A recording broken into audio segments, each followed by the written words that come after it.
vous remercie encore pour ces 3 contributions qui finalement, si on les prend les unes à côté des autres, on voit qu'on obtient des portraits assez différents de ce dont on parle quand on parle d'agriculture urbaine ou d'agriculture en zone urbaine. Si on prend l'introduction de M.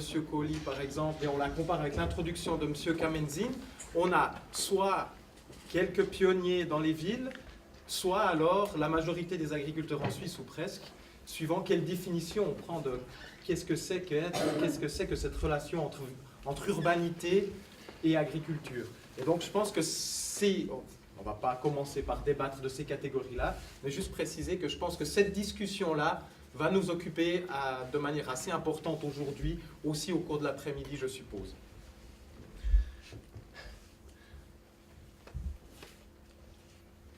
Ce qui est intéressant, c'est aussi que ça prend un peu le contre-pied de beaucoup de nos représentations quand on parle de la ville ou quand on parle de l'agriculture, où on reste quand même dans des modèles assez binaires et assez duals. Et peut-être que, comme première question à M. Colli, j'avais envie de vous amener de vous mettre face à un de mes constats, de ma surprise en tant que chercheur qui travaille sur des questions agricoles, la production laitière essentiellement. J'ai l'habitude d'avoir un OFAC beaucoup plus disert sur les mesures politiques à prendre en matière d'agriculture. C'est-à-dire que vous mentionnez une ordonnance, c'est très bien, ça fait un peu pâle figure par rapport je ne les ai pas comptées, mais aux nombreuses ordonnances finalement qui régulent cette agriculture dont vous dites qui vous occupe principalement. Mais comme on voit avec la présentation de M. Kamenzin, finalement les frontières sont floues.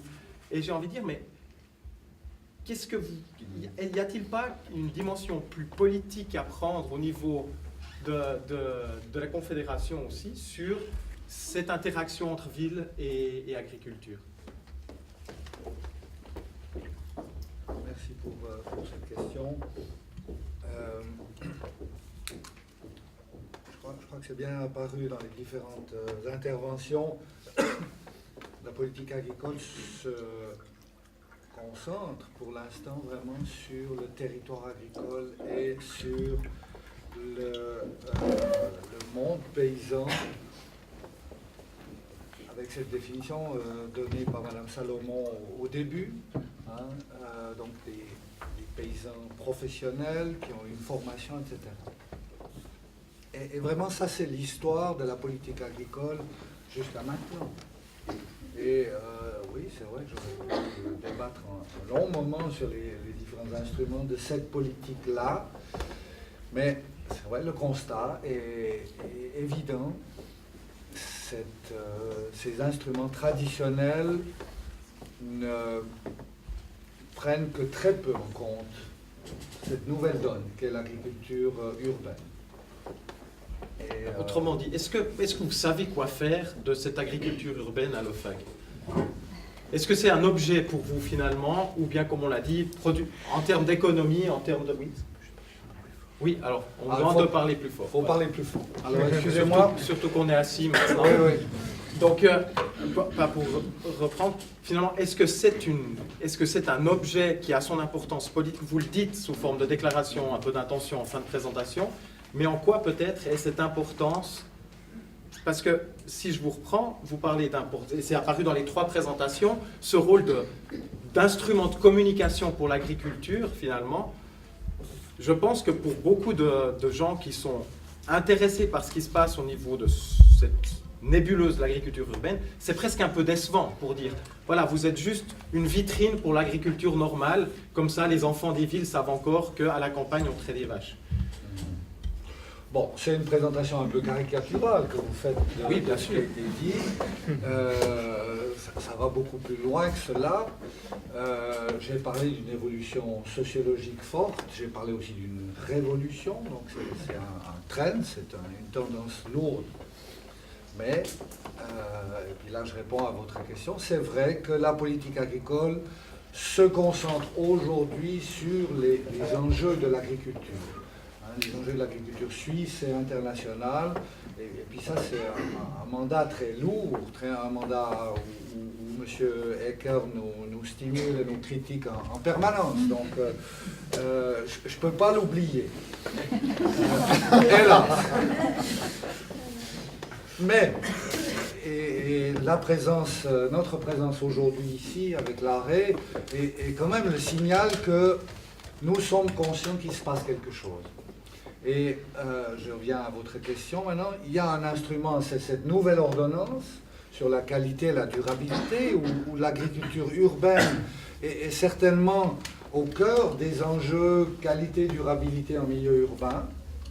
Mais il y a encore d'autres instruments. En écoutant les différentes interventions, je me disais, mais qu'est-ce qu'on fait d'autre? Alors, il y a, et c'est aussi un point sur lequel l'Union suisse des paysans nous a envoyé essentiellement des missiles qui n'étaient pas très amicaux.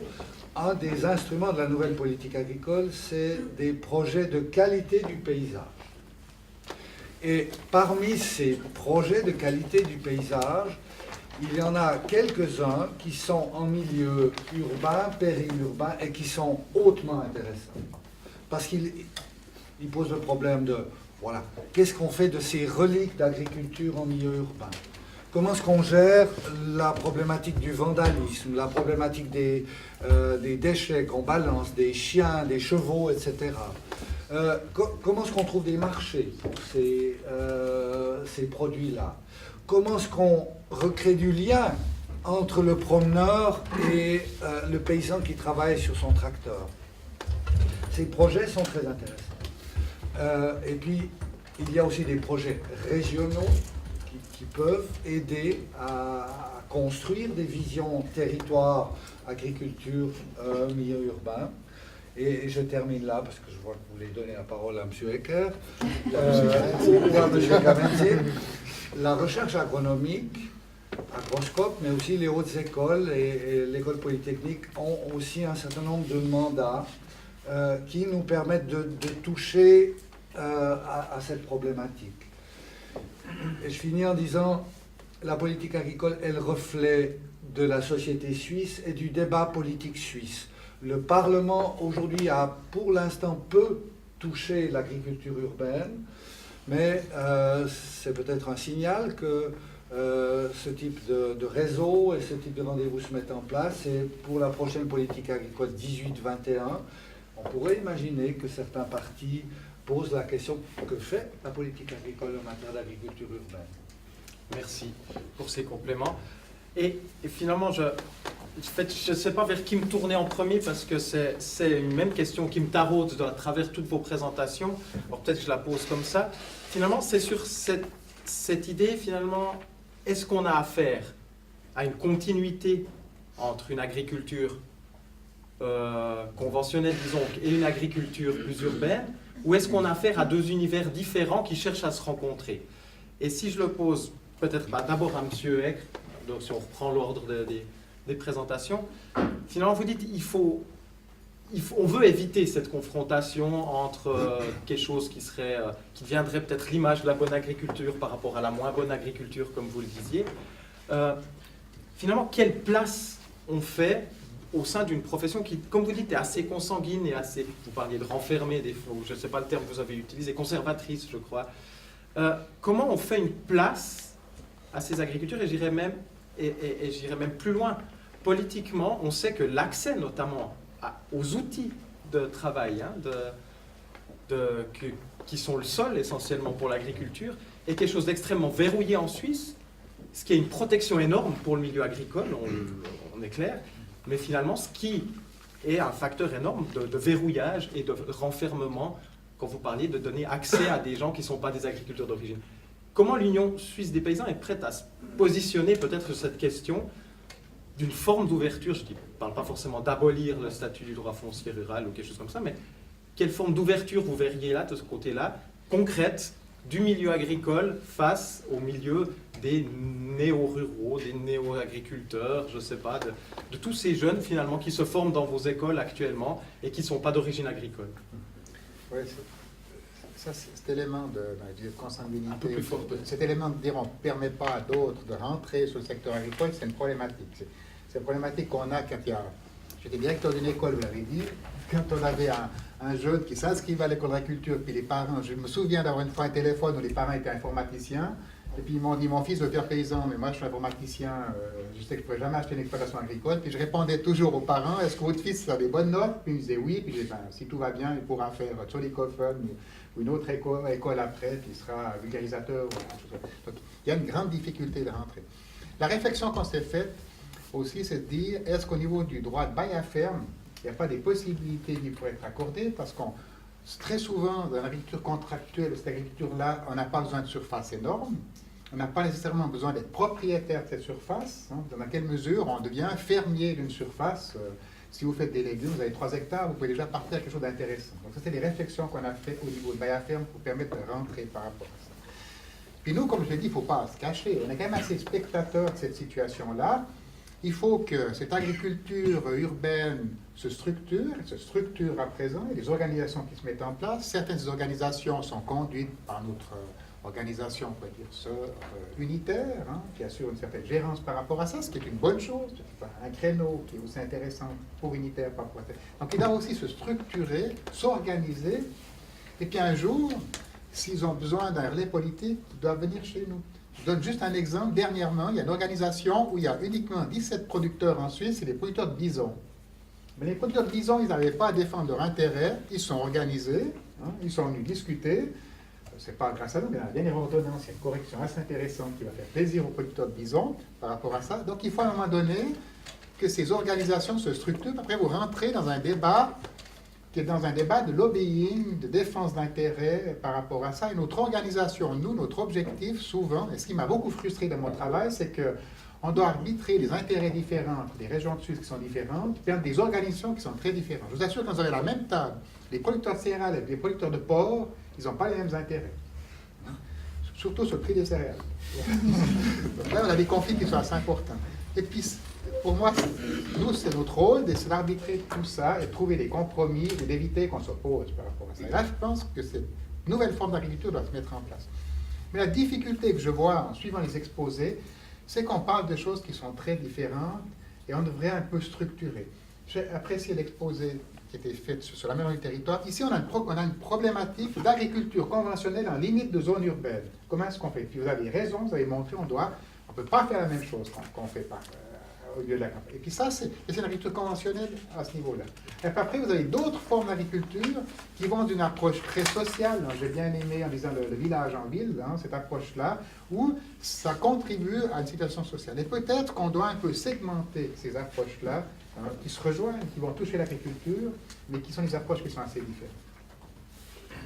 J'ai vu que vous vouliez encore intervenir, mais peut-être d'abord, Monsieur Kamenzi. So, Sie können schon auf Deutsch antworten, wenn Sie wollen. Kein Problem. Viele Leute werden zufrieden dafür. Okay. Je glaube. Mais je pose ma question en français quand même, parce que c'est plus simple pour moi. Finalement, quand vous parliez dans la continuité de ce qui vient d'être dit, quand vous parliez de ce retrait finalement de l'agriculture productive des zones d'agglomération, des grandes agglomérations, et si on met en parallèle aussi tout le travail qui est fait au niveau de l'aménagement du territoire pour contrer le mitage, hein, du territoire comme on l'appelle, est-ce qu'on n'est pas là dans une dynamique, qu'on le veuille ou non, malgré ce dont on discute, d'une séparation de plus en plus radicale entre une campagne productive et une ville d'habitation finalement, où la seule place justement qu'on trouve pour cette agriculture n'est plus celle d'une agriculture vraiment productive, mais de quelque chose de différent. Est-ce qu'on n'est pas là dans un processus qui est quelque part, qui est inévitable, comme vous le présentez? Première Question très simple. Also ich denke tatsächlich, dass das, was ich draußen sehe, also die wirtschaftlichen Aspekte haben wir ja gehört, das, was ich draußen sehe, geht ja in diese Richtung. Und das ist wirklich so eine Art Hobbylandwirtschaft, Freizeitnutzung am Stadtrand gibt, die ist dann auch sehr unterstützt von der Bevölkerung, und alles, was dann mit der produktiven Landwirtschaft eigentlich ist, das verschiebt sich nach außen, weil ich denke auch, die Landwirtschaft hat ihre Probleme, wir haben es gehört, oder? Es ist etwas mühsam und so weiter mit dem Ganzen. Und ich denke, gerade das ist schon eine sehr große Gefahr, weil ich habe das Gefühl, dass gerade das Bewusstsein für die Landwirtschaft, für eine produktive Landwirtschaft, das sollte auch in der Agglomeration erhalten bleiben. Wir nehmen immer an, das, was heute ist, wird ewig so sein. Aber wenn man dann die größeren Städte anschaut, dann sieht man wirklich, das ist eine Entwicklung, vor der wir nicht die Augen verschließen können.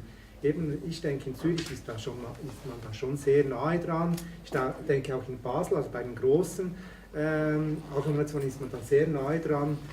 Ich glaube auch, dass die Raumplaner, gewisse Raumplaner sind sich dessen bewusst. Aber das Problem ist einfach, dass die Agglomeration ein relativ schlechtes Image hat. Ich weiß nicht, wie es in Französisch ist, aber in Französisch spricht man auch von Ville, Campagne, Village. Ich denke, das sind positive Begriffe. Ich weiß nicht, ob Sie bei Agglomeration etwas Positives denken. Im Deutsch denke ich, ist es nicht unbedingt so, dass man etwas positiv wahrnimmt. Und das ist das Zentrale auch. Es braucht diese Instrumente, ganz klar, die Raumplanung muss sich verbessern. Aber wenn man nicht ein positives Image hat, dann hat es kaum Wert und man rennt immer die ganze Zeit hinterher, man will es immer verbessern, aufwerten, oder? Wir müssen heute, hier und jetzt anfangen. Jedes Projekt, das läuft, muss Qualität haben und das betrifft auch die Landwirtschaft in diesen Räumen. Und dann können auch die Bauern, die müssen stolz sein auf ihr Gebiet und nicht einfach, ah ja, in 10 Jahren, ich meine, man muss sich bewusst sein, ein Bauer wird sofort zum Multimillionär, wenn eine Einzonung passiert, oder? Ist kein Problem. Das ist die andere Seite. Und es gibt nicht mehr viele Bauern in der Agglomeration. Wir haben es zwar gesehen, in Ittigen, wo ich arbeite, ist es ein Bauer auf 10.000 Personen, ist kein Einzelfall. Ich glaube, in Zollikofen sind es wahrscheinlich, da gibt es mehr Leute, die es besser wissen, aber vielleicht sind es etwa 6. In Ostermundigen waren es vor x Jahren auch noch 6 Bauern. Wenn da einer kippt, ganzes Landwirtschaftsland, irgendwie, es verschwindet nicht, aber es wird dann anders genutzt. Und noch schnell zu den Instrumenten, die wir nutzen vom BLW, auch, ich denke, sehr gut sind eben unsere Modellvorhaben, wo wir zusammenarbeiten. Also wir sind nicht jetzt in einer Situation, wo wir sagen, ja, wir wissen nicht, so was läuft, sondern wir untersuchen das und vielleicht kann das dann sein, sehr praktisch, dass wir in 3-4 Jahren wissen, welche Ansätze wir fahren müssen. Ist auch das Bundesamt für Landwirtschaft bei SECO, bei den natürlichen Ressourcen, und ich denke, diese Zusammenarbeit der Bundesämter auch mit den Kantonsseiten, das ist das Zentrale. Monsieur, vous voulez Je réagir? voulais réagir sur 2 choses. Pour moi, c'est une rupture. L'agriculture urbaine n'est vraiment pas une continuité, mais quelque chose de nouveau. Et dans ce quelque chose de nouveau, il y a un point qui est, je crois, à mettre clairement en évidence. Il n'y a pas d'agriculture urbaine avec un avenir fort sans un soutien très important des collectivités publiques. La pression immobilière et la pression foncière est telle que la plupart des reliques d'agriculture dans les centres urbains appartiennent à la collectivité ou deviennent des enjeux énormes à coût de millions. Et c'est là que les collectivités publiques ont un rôle très important à jouer. Elles le jouent d'ailleurs. Je parlais avec un ami là tout de suite de choix de la ville de Lausanne, hein, de dédier un domaine agricole qui était loué par un fermier appartenant à la ville, maintenant à l'agriculture bio de proximité. Berne, Zurich, etc. ont des politiques communales, de soutien d'une agriculture urbaine, parce que sans ça, on n'y arrive pas. On n'arrive pas à résister à ces pressions économiques, sociales, logistiques, etc.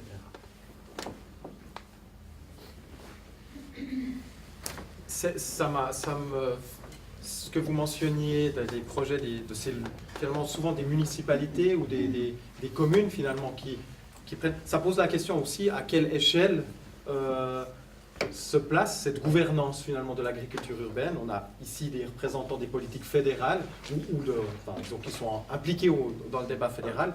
Est-ce que finalement aujourd'hui c'est plus à d'autres niveaux que se discutent finalement les enjeux de l'agriculture urbaine, d'après vous? Alors, je commence. Je crois que les communes ont un rôle très important à jouer. Hein, les autorités communales, les conseils communaux, enfin les exécutifs et les législatifs, et la société civile. Hein, c'est aussi ça qui est tout à fait intéressant. C'est pour ça que c'est une rupture. Hein. La société civile pousse justement au maintien ou au développement de ces autres modèles de production agricole, mais aussi de vie dans la ville. Mais si je vous entends bien, ça change un petit peu ce que vous présentiez finalement presque les trois de manière différente dans ce rôle finalement de lieu de communication, finalement pour rappeler aux urbains qu'est-ce que c'est l'agriculture. Finalement, est-ce que c'est pas aussi le lieu, en vous entendant dans ce rôle des sociétés civiles, finalement, de communication au sens inverse, et comment est-ce qu'on pourrait optimiser cette communication à deux sens, pour dire c'est aussi un endroit où les majorités urbaines communiquent certaines attentes, certaines choses aussi qui changent finalement dans l'attente des consommateurs majoritaires que sont les urbains par rapport aux prestations finalement si on le veut, ou bien à ce que devrait être selon eux l'agriculture. Peut-être monsieur Eck. Bon, ce qu'a dit M. Colli, moi j'ai un peu de peine avec le terme rupture. Pour moi, ce n'est pas une rupture, parce qu'une rupture, ça veut dire on casse quelque chose pour faire quelque chose d'autre. L'agriculture, on peut dire conventionnelle ou productive, sont les termes, elle va exister encore, cette agriculture-là. Hier, j'étais avec des gens qui... du milieu urbain. Hein. Mais pour moi, on a une naissance de quelque chose d'autre. Je préfère le terme naissance, c'est beaucoup plus positif. Non, vous voyez comme une corrige. Il y a quelque chose de nouveau. Où je suis entièrement d'accord, je pense qu'alors, l'échelon, c'est l'échelon communal qui est important, ou l'échelon d'agglomération. Vous avez aussi raison, en tout cas dans notre milieu, le terme d'agglomération est très péjoratif. On a peur, qu'est-ce que c'est cette agglomération? On va créer quelque chose d'autre. Maintenant, on sert à les communes, les cantons, la confédération, mais il y aura l'agglomération. Parfois, on voit cette agglomération, elle est à juste titre plus sur les limites cantonales, elle saute les limites cantonales. Mais pourtant, vous avez raison, parce que maintenant, je ne sais pas, il y a la commune de Lausanne, de Renan, etc. C'est une agglomération, c'est quelque chose qui doit être réfléchi ensemble. Donc, pour moi, l'approche par rapport à ça, elle est au niveau communal ou supracommunal, dans l'approche d'agglomération, c'est peut-être idéal. Je suis sûr qu'il faut faire quelque chose, et par rapport à votre remarque, je pense alors que l'approche, elle doit être faite des deux côtés. Il y a les attentes, on peut dire, de la population urbaine par rapport à cette agriculture, et il y a peut-être d'autre côté aussi des attentes de l'agriculture par rapport à cet élément-là. Et là, on doit trouver quelque chose où chacun apporte quelque chose et retire quelque chose. Pour moi, c'est assez évident par rapport à ça. Et est-ce qu'il sera intéressant de suivre justement ces projets, ces évolutions par rapport à l'implication. Maintenant, on est dans un phénomène nouveau. Dans tous les phénomènes nouveaux, pionniers, il faut se battre longtemps jusqu'à ce qu'on atteigne une certaine situation, une certaine sécurité, un certain confort. Il ne faut peut-être pas tout de suite partir en disant on veut revendiquer des aides, etc. Il y a des outils qui existent. Hein. Il y a des soutiens à l'innovation, il faut les encourager. Mais je pense qu'il ne faut pas partir tout de suite dans l'optique en disant on fait quelque chose d'intéressant, on veut de l'argent, on veut certaines choses. Il faut construire quelque chose avec d'autres approches. Et je pense qu'il faut aussi aller chercher l'argent d'une manière un peu différente qu'on a été le chercher jusqu'à présent. Et donc pas toucher au budget agricole de la Non. Fédération, qui est déjà bien réparti et déjà sujet à beaucoup de tensions que vous devez régler entre les différents intérêts que vous défendez, effectivement. Non, c'est ça. Boutade à part, est-ce que M. Kamenzin voulait rajouter quelque chose sur cet aspect-là? Sinon, je propose d'ouvrir le débat à la salle. J'ai perdu la trace par rapport au timing général, mais je pense qu'on a de toute façon, en tout cas, un bon quart d'heure pour des questions. Oui, on avait prévu 11h30, il y a une demi-heure. Et je vous prie d'adresser des questions soit à l'ensemble des trois orateurs présents, soit à un en particulier. Sie können das auf Französisch oder Deutsch machen, kein Problem. Nun, Sie haben Zeit, einige Fragen zu stellen. So, bitte, qui c'est qui souhaite la parole, peut-être? Et qui parle fort. Et qui parle fort.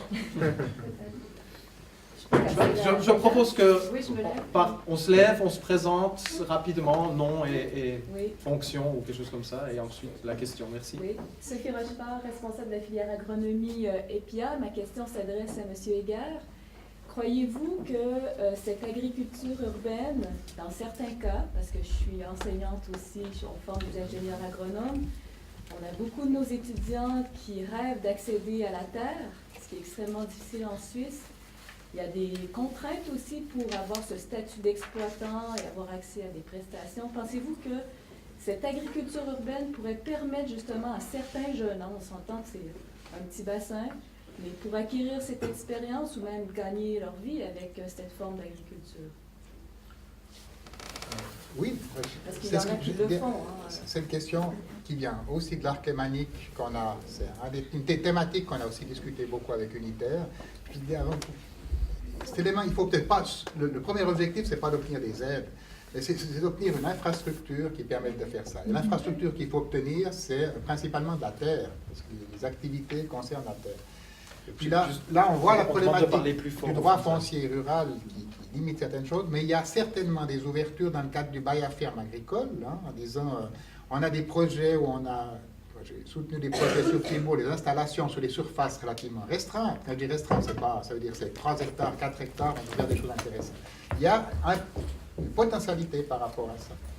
Mais après, c'est clair que le jeune qui fait ça, il a une quantité de difficultés. Hein. On peut se poser la question comment aider par rapport à ça. Il y a, notre politique agricole est nettement, pour moi, meilleure que la politique agricole communautaire. Mais il y a peut-être des éléments où c'est les aides à l'installation, où là, on pourrait aussi réfléchir par rapport à ça. On a des aides à l'installation sous la forme de crédits sans intérêt qui permettent de racheter le patrimoine, souvent aux parents, donc financer l'achat.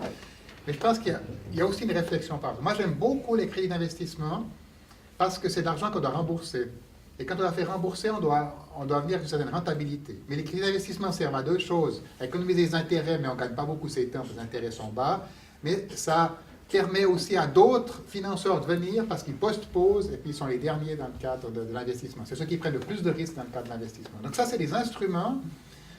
Je pense que les mesures structurelles, qui sont les instruments qu'on ne conteste pas, qui ont leur importance, les crédits d'investissement et les subventions à fonds perdus, ça, c'est des éléments qu'on doit rediscuter à l'avenir. C'est de l'argent qui tourne avec des remboursements, souvent c'est 15 ans de durée de remboursement, et là, il y a un potentiel. Parce que si on peut aider financièrement avec ça, si on peut aider par le bail à ferme, c'est pas deux mesures possibles. Monsieur Colli, peut-être sur ce point qui finalement touche à votre travail. C'est pas très facile de donner une réponse claire et évidente à votre question. Je crois qu'on se rend tous compte que les habits actuels de la politique agricole et des instruments classiques de la politique agricole suisse ne permettent sans doute pas bien de répondre à des questions comme celle que vous venez de poser. Parce que justement, le droit foncier rural, le bail à ferme, sont définis avec de tout autres objectifs. C'est protéger le territoire rural, c'est protéger les familles paysannes, c'est protéger la propriété paysanne. Et avec l'agriculture urbaine, on est dans un tout autre contexte. Et je pense que là, on doit phosphorer maintenant. Est-ce qu'il y a des ajustements à faire sans détricoter tout l'ensemble, hein? Est-ce qu'il y a des instruments nouveaux à inventer? Mais je rappelle ce que je viens de dire tout à l'heure, le rôle des collectivités publiques est déterminant. Si une collectivité publique dit « nous voulons cibler pour nos territoires agricoles sur le périmètre communal de jeunes, des installations de jeunes non ruraux », ça devient possible, hein, mais il faut le décider. Encore un élément sur cette question. Mais finalement, moi, je me permets de rebondir un petit peu parce qu'on a là deux représentants, deux offices fédéraux qui représentent un peu notre division du territoire. Hein. On a la zone agricole d'un côté et le reste de l'autre, finalement. Est-ce que c'est pas finalement dans cette fracture, alors là, on peut parler de fracture peut-être, générale, qui segmente finalement notre espace et la gestion de notre espace, que se trouve finalement le problème de l'accès à la terre dans ces zones un peu, quand même qui restent un peu floues, qui sont de l'urbain ou de l'agglomération. Est-ce qu'il n'y a pas finalement, est-ce qu'on pourrait imaginer créer une nouvelle catégorie de terre entre les deux offices fédéraux? Je ne sais pas, une zone agricole périurbaine par exemple, ou Also ich glaube, es wäre sehr schwierig, wenn man an dem rütteln würde. Es ist auch nicht so wichtig, weil in unseren Köpfen oder in der Zusammenarbeit sehen wir überhaupt keine Probleme. Also wir arbeiten sehr eng mit dem BLW zusammen, ihr mit uns. Es ist einfach eine Tatsache, es gibt die landwirtschaftliche Nutzfläche, die Beiträge sind auf das ausgerichtet. Das ist einfach so, es gibt gewisse Dinge. Wir haben es einmal probiert. Ich muss sagen, das neue Raumplanungsgesetz, die zweite Etappe ist ja jetzt gerade gestartet worden, am 5. Dezember. Und da gab es auch viele Vorarbeiten. Da hat man auf einmal gesagt, ja, wir wollen den Begriff der Landwirtschaftszone wollen wir neu definieren, gerade beim Bauen außerhalb der Bauzone. Oder? Da funktioniert ja alles mit Ausnahmebewilligungen. Und da gab es dann eine neue Zone, die hieß irgendwie eine Zone für Wald und Landwirtschaft. Ich weiß es selbst auch nicht mehr. Das gab dann sofort Opposition, weil man sich nicht mehr darunter vorstellen kann. Also ich glaube, man muss aufpassen, dass man jetzt einfach neue Definitionen nimmt, weil letztendlich sind nicht die Definitionen die wichtigen Dinge, sondern die Zusammenarbeit. Und ich denke, gerade mit der Agglomerationspolitik, die 2001 erst eigentlich eingeführt wurde, hat man doch einen sehr großen Erfolg mit den Aglo-Programmen beispielsweise, dass man ein Planungssystem, auch wenn es vor allem um Verkehr und Siedlung geht, da bin ich ganz sicher, das sind auch wirklich ganz wichtige Treiber in diesen Bereichen, wenn es vor allem das geht, man schaut doch das Ganze an und gerade Lausanne und Genève und Yverdon haben sehr gute Konzepte, wie man eben von der Stadt, Agglomeration und ich sage jetzt auch einmal ins Land hinaus das Ganze anschaut. Also ob jetzt Landwirtschaftsfläche oder Siedlungsfläche, das ist nicht so relevant. Es gibt dann auch noch den ganzen Verkehr, der wäre jetzt nicht hier und Préparez déjà vos questions, mais M. Colli voulait encore réagir sur ce sujet. Vous avez vu la magnifique identité de vue que nous avons avec l'arrêt à l'inverse de mon voisin de gauche. On fait tout pour vous améliorer. Oui, non, merci pour ces efforts. Parlez bien fort. Oui. Simplement, alors ne pas cacher non plus qu'au niveau fédéral, au niveau suisse, la priorité est vraiment donnée aujourd'hui sur la protection des zones agricoles. Il y a le débat sur l'aménagement du territoire, et on l'a vu avec les votations, enfin les initiatives Weber, etc., est extrêmement fort en Suisse, en particulier en Suisse alémanique. Et moi, je rejoins tout à fait M. Kamenzin, créer des nouvelles catégories un peu Bircher-Musli, comme ça, c'est pas ça que veut le peuple suisse. Le peuple suisse veut vraiment une gestion du territoire claire, transparente, visible, crédible. Et dans ce cadre-là, la zone agricole doit être protégée de manière beaucoup plus stricte qu'aujourd'hui. Une autre question pour nos intervenants? Heidrun peut-être? Ich finde es sehr spannend zu diskutieren über vielleicht etwas zwischen Raumentwicklung, Agrarpolitik. Ich habe auch das Gefühl, dass es vielleicht dort noch mehr Kommunikation geben könnte. Ich kann mir sehr gut vorstellen, dass das nicht so einfach ist. Vielleicht sollte man die Gesundheitspolitik ja auch noch einbeziehen, wenn es um Ernährung geht. Ich möchte nur kurz noch einmal zitieren aus dem Raumkonzept der Schweiz, wo diese Dualität zwischen Land und Stadt, finde ich, sehr pointiert formuliert ist. Und da steht drin, die großstädtischen Räume sind leistungsfähige, dynamische Standorte von wirtschaftlicher Entwicklung, Wissensökonomie, Innovation und Kultur. Und ländliche Räume dienen der Nahrungsmittelproduktion, Kulturlandschaftspflege und Energieerzeugung. Keine Innovation, keine Wissensökonomie dort und keine Nahrungsmittelproduktion in den Städten. Ich stelle es mal so in den Raum, starke Dualität, denke ich, könnte man vielleicht noch einen Schritt weiter gehen. Wer hat das geschrieben? BLW oder Rare? Beide zusammen vielleicht. Das ist das Raumkonzept, das ist eben Bund, Kanton und Gemeinde. Und ich denke, das ist auch ein gewisser Kompromiss, sieht man immer wieder auch in diesem Raumkonzept. Es ist also nicht nur der Bund, sondern es stehen auch die Kantone und die Gemeinden dahinter. Das war ein Prozess, deswegen gibt es vielleicht auch Dinge, da sind nicht alle so glücklich oder man hat eben ein gewisses Birchenmüsli hat man gemacht oder hier, was Sie vorgelesen haben, geht es vor allem darum, dass man auch versucht hat, gewisse Dinge auf den Punkt zu bringen, ohne dass man immer wieder alles sagt. Oder ich kann mich erinnern, das war ein Hauptproblem am Raumkonzept Schweiz, dass man gesagt hat, ja, wir könnten ja überall immer wieder alles sagen. Wir haben gesagt, nein, man muss gewisse Bilder machen, auch in den Text, und da ist halt vielleicht so ein Klischee reingerutscht oder so. Aber ich möchte nochmals betonen, in der Realität ist es so, dass wir Stadt und Land wirklich als etwas Zusammenhängendes betrachten. Es gibt zwar jetzt gerade auch eine Politik für die Agglomerationen und eine Politik für die ländlichen Räume, das hat man auch diskutiert, möchte man das vielleicht eher zusammennehmen, aber dann hätten Sie eine Schweizer Politik, oder? Ist dann nicht mehr dasselbe. Ich glaube, es braucht eben beides, es braucht wirklich eine Politik für die Agglomerationen, Städte, und es braucht eine Politik für die ländlichen Räume. Und dass man mit diesen Instrumenten dann zusammenarbeitet, das ist das Wichtige. Aber es braucht auch im ländlichen Raum Innovationen und gute Ideen, das ist unbestreitbar. Oder? Vielfach kommen die sogar aus dem ländlichen Raum in die Stadt und umgekehrt. Oder? Das ist eine Art Interaktion. Alors, les deux autres intervenants souhaitent réagir aussi. Monsieur Eck, Oui. peut-être. C'est très intéressant de venir avec Toujours ça. assez fort.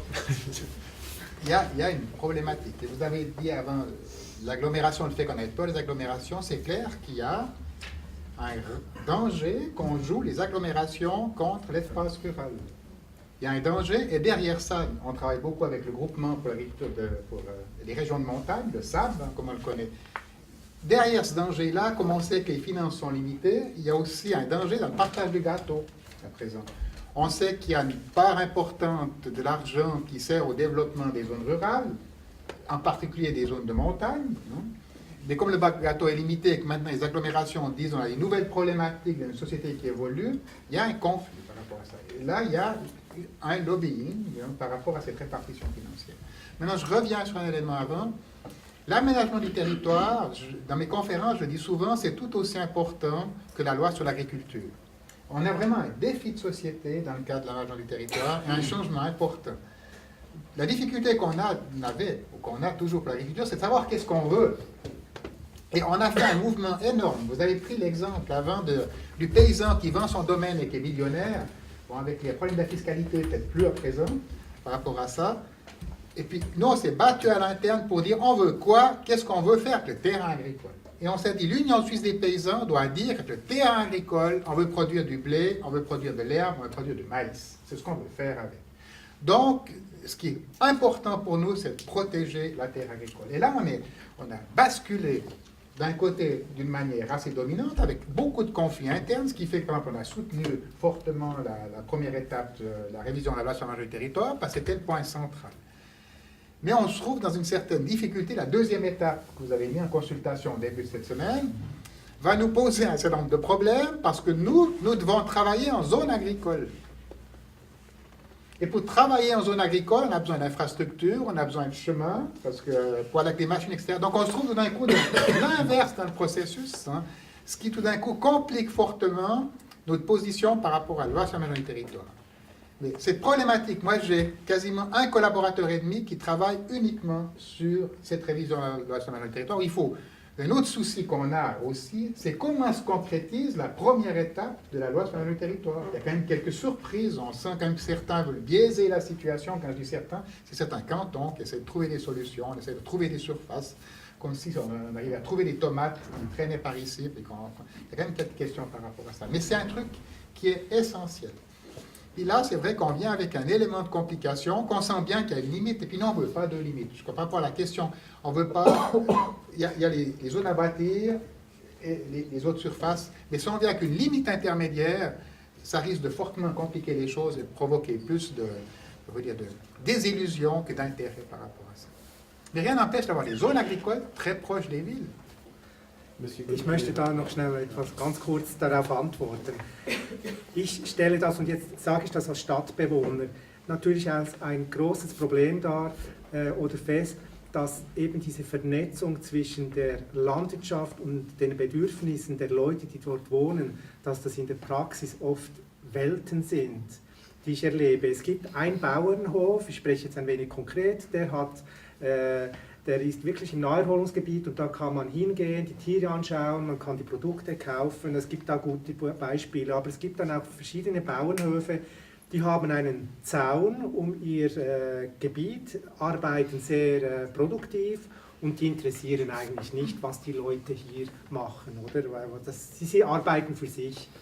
Und ich möchte einmal sagen, dass diese Bauernhöfe relativ rasch verschwinden werden und nicht einfach wegen dem Bau, er ist einfach in der Minderheit, oder? Einer auf 10.000, was will der, wenn es um die Einzonung geht? Beziehungsweise die Leute, die interessieren sich doch nicht für den Bauernhof. Der macht ja wirklich nur irgendwie mit dem Traktor Stau auf der Straße oder ich sage jetzt irgendetwas. Und ich glaube, da liegt wirklich der Schlüssel zum Glück, dass wenn wir eine produktive Landwirtschaft, ich sage jetzt eine produktive, oder, haben wollen, dann darf er sich nicht nur um Maisfelder kümmern und um diese Straßeninfrastrukturen, ich betreibe ein wenig, sondern er muss sich auch interessieren, ja, die Naherholungssuchenden, was kann ich daraus auch einen ökonomischen Wert für mich holen und eben deswegen sind die Landschaftsqualitätsbeiträge ein erster guter Schritt, aber die sozialen Netzwerke sind da noch nicht so da. Ich glaube, da müssen wir arbeiten, dass wirklich die Landwirtschaft in der Agglomeration als Mehrwert erkannt werden, in der Bevölkerung Akzeptanz haben und dass der Bauer gleichzeitig auch stolz ist. Und das sind oft kleine Dinge relevant. Also in Lausanne gibt es zum Beispiel, habe ich gelesen, einen Verteildienst für Produkte aus der Region. Und das kann natürlich sehr viel auslösen, wenn ich das kaufen kann, von hier in Lausanne aus der Gegend. Ich habe mal erlebt, bei uns ist so ein Milchboy immer im Quartier hingefahren, aber das waren nur die alten Leute, die da mit dem Milchkessel ihre Milch noch abgeholt haben. Es muss schon etwas zeitgemäßer dann sein, das ist klar, aber ich denke, es gibt viele so Ideen, die könnte man ein wenig erneuern und es sollte zu einer Bewegung werden. Dort sehe ich die Herausforderung. Es sind oft die kleinen Dinge, die eine Rolle spielen. Merci à Mme Moschitz de mettre sur la table le Raumkonzept Schweiz, hein, qui disons, a le grand avantage de mettre en évidence la nécessité de densifier l'urbain et de gérer plus intelligemment les espaces urbains. Par contre, disons, la vision de l'espace rural est un peu caricaturale, un peu limitée, un peu Ballenberg, et ça, évidemment, on n'est pas d'accord. La politique agricole, permettez-moi juste de rappeler qu'elle a vraiment deux grands objectifs.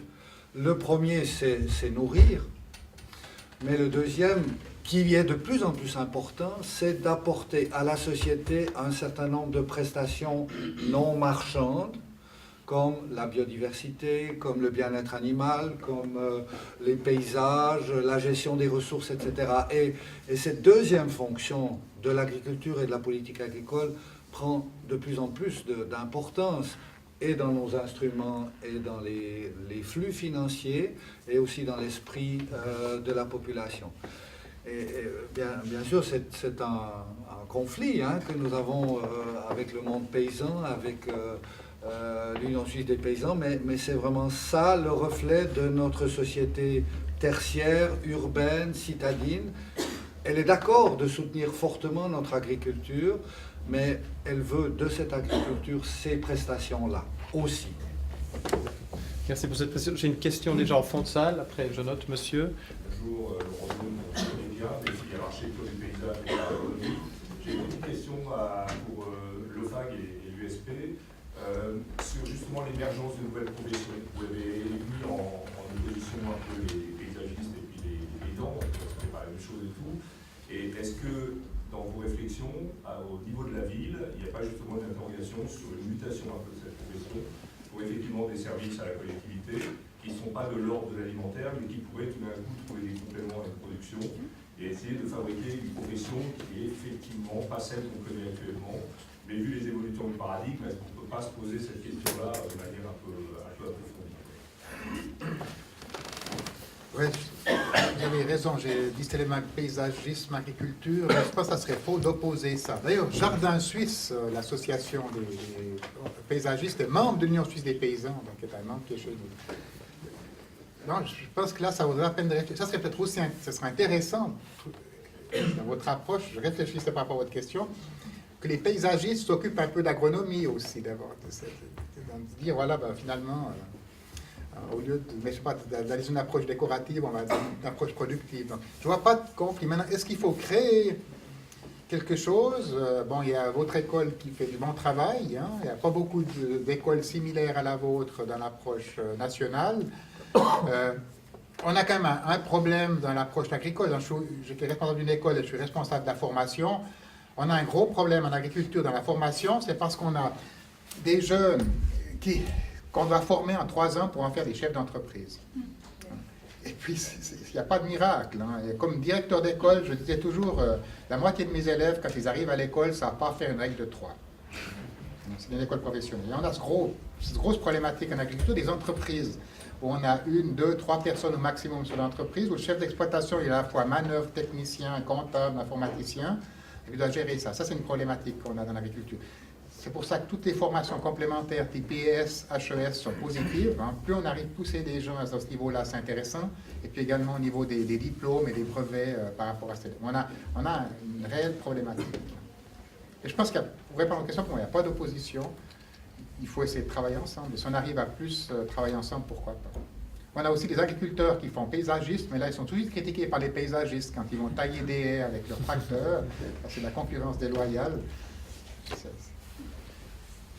Monsieur, vous aviez une question? Oui. Renaud Schmitt, je suis responsable du domaine agricole à la ville de Lausanne. Et effectivement, comme c'était juste évoqué par M. Coulier, on a un projet de dédié au domaine agricole à la production de fruits et légumes bio pour les cantines scolaires lausannoises. Mais ça montre, toute cette réflexion, elle est née dans le train de réflexion de ces dernières années. On a vu que Genève a pu développer le label Genève Terre à Venir depuis longtemps déjà. D'autres collectivités publiques à Bâle, certainement, ont développé plein de projets. Ça montre que, indépendamment de la politique d'aménagement du territoire, de la politique de l'Office fédéral de l'agriculture, de la défense professionnelle de l'USP, certains acteurs peuvent faire des projets. Indépendamment de PA 2014-2017, on arrive à faire des choses. Et spécialement les collectivités publiques. À Lausanne, on a 900 hectares de terres agricoles. Ce n'est pas tout à fait rien. On a de la chance depuis des années. Lausanne a acheté des terres un peu partout. Et puis ça, c'est un outil qui permet de développer des projets. Par contre, le frein à cette latitude des collectivités publiques, il est peut-être dans le fait que le droit foncier rural empêche les collectivités publiques d'acquérir aujourd'hui de nouvelles terres agricoles. Alors que c'est pour le bien public, c'est des collectivités publiques. Peut-on imaginer une réforme de la LDFR en ce sens que les collectivités publiques puissent aussi acquérir des terres agricoles quand il y en a qui se libèrent, au même titre que les agriculteurs professionnels. On voit encore que les collectivités publiques, elles permettent aux paysans sans terre suisses, parce qu'il y en a, finalement, c'est ce dont on parlait tout à l'heure, elles ont la latitude de louer leurs terres à ce genre d'agriculteurs qui sont en recherche de terres. Ça permet une ouverture, mais pour ça, il faudrait effectivement qu'on ait, en tant que collectivité publique, le droit d'acquérir des terres. Est-ce qu'on peut imaginer, politiquement, vous dites que vous travaillez les 2 offices fédéraux pour le Parlement, dont on voit bien qu'il y a un aspect politique qui est fort, mais qu'est-ce que vous en pensez? Je peux répondre. On s'est posé la question du droit foncier rural, hein, c'est un des droits clés concernant l'agriculture, et puis le droit foncier rural a relativement vieilli, il y a des éléments nouveaux qui sont possibles, et puis on s'est posé la question, on a eu une discussion en disant, est-ce qu'on prend l'initiative d'ouvrir ce chantier? Et la première analyse qu'on a faite, c'est qu'il y a aussi beaucoup d'autres groupes qui ont d'autres intérêts que les nôtres, et si on ouvre la boîte de Pandore, et puis après, il y a certains risques qu'on perde certains acquis actuellement. Et la position actuelle de l'Union suisse des paysans, c'est on n'ouvre pas le dossier d'une révision du droit foncier rural. C'est la position qu'on a actuellement. Il faudra voir aussi, dans le contexte politique actuel, où on sait qu'on aura une PA 2018 qui sera relativement soft, donc on a une stabilité pour les 7 ans qui viennent, après on ne sait pas ce qui va arriver après, ça dépend aussi du contexte. Il faut se poser la question, moi je pense qu'il faut qu'on réfléchisse, hein. si cette position, dans le cadre de cette stabilité au niveau de politique agricole, on réintroduit ce débat. Mais la position actuelle, c'est on n'ouvre pas ce dossier. J'ai vu que les offices fédéraux avaient eu le temps de se concerter. On aura peut-être une réponse. Alors il y a une réponse tout à fait consensuelle. Il n'y a pas actuellement une volonté sensible au niveau politique, ça a été exprimé très clairement par l'Union suisse des paysans, de rouvrir le débat sur le droit foncier rural. C'est vraiment en allemand on dit Pandora Büchse, c'est-à-dire quand on ouvre un dossier, alors tout est possible.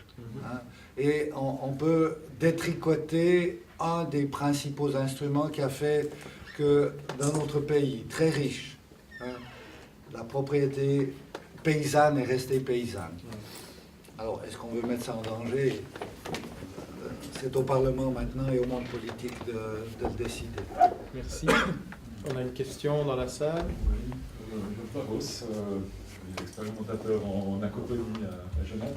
C'est une question pour M. Egger, qui pose la question tout à l'heure. On vous a demandé si les horticulteurs, les paysagistes étaient des paysans. On voit beaucoup du débat aujourd'hui tourne autour de l'aménagement du territoire, de l'acquérir des terres. M. Egger nous a amené les tomates. Je pense que les paysans d'Almeria, ils ont déjà trouvé une partie de la solution. Ils produisent leurs tomates, je suis prêt à parier, hors sol. Affranchissons-nous du besoin de terre. Et puis, on a à peu près réglé les 3/4 des discussions de ce matin-là.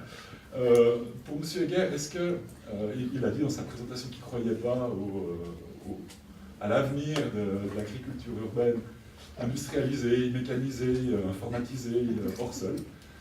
Est-ce qu'un industriel qui louerait des locaux dans une zone industrielle et produirait des salades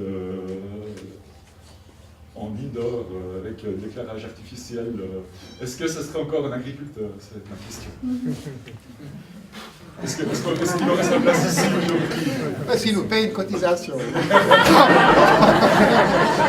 C'est une réponse tout à fait pragmatique et sensée. Non, oui. Bon, mais ça, c'est. Est-ce que vous y croyez? Vous avez répondu tout à l'heure. Il y a beaucoup d'exemples. Ces exemples, l'illustration que M. Collier a montré avec ses tomates, on a vu certaines choses. Là, j'y crois difficilement. Il faudrait, parce qu'il y a un calcul de capital investi qu'il faut. On investit aussi les serres. Quand vous discutez avec les maraîchers qui construisent des serres, à Genève, j'en ai vu aussi quand ils m'ont dit les millions qu'ils mettent là-bas dedans. C'est aussi des investissements énormes. Mais là, dans des bâtiments, j'ai un peu de doute par rapport à ça. Vous avez dit que vous travaillez dans l'aquaculture. Oui, aquaponie.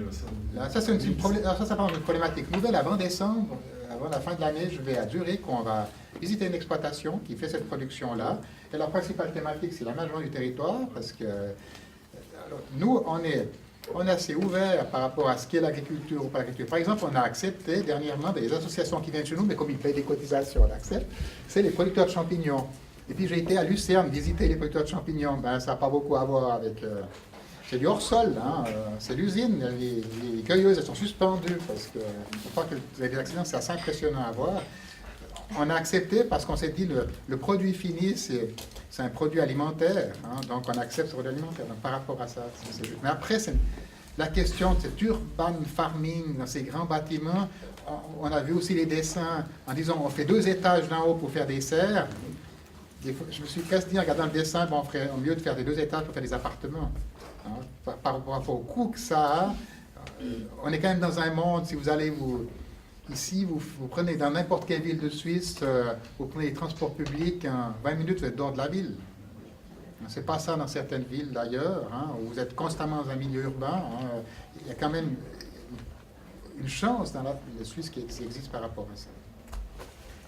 Est-ce qu'il y a d'autres éléments de réponse? Parce que sinon, j'aurais envie de relancer juste cette question, parce que finalement, c'est lié à toutes ces discussions sur l'aménagement du territoire et les catégories de terres et comme ça, parce que, à moins que je me trompe, quelqu'un qui ferait de l'agriculture en zone urbaine comme ça, par exemple, il n'a pas le droit à des paiements directs. Il n'est pas considéré officiellement par la politique comme un agriculteur.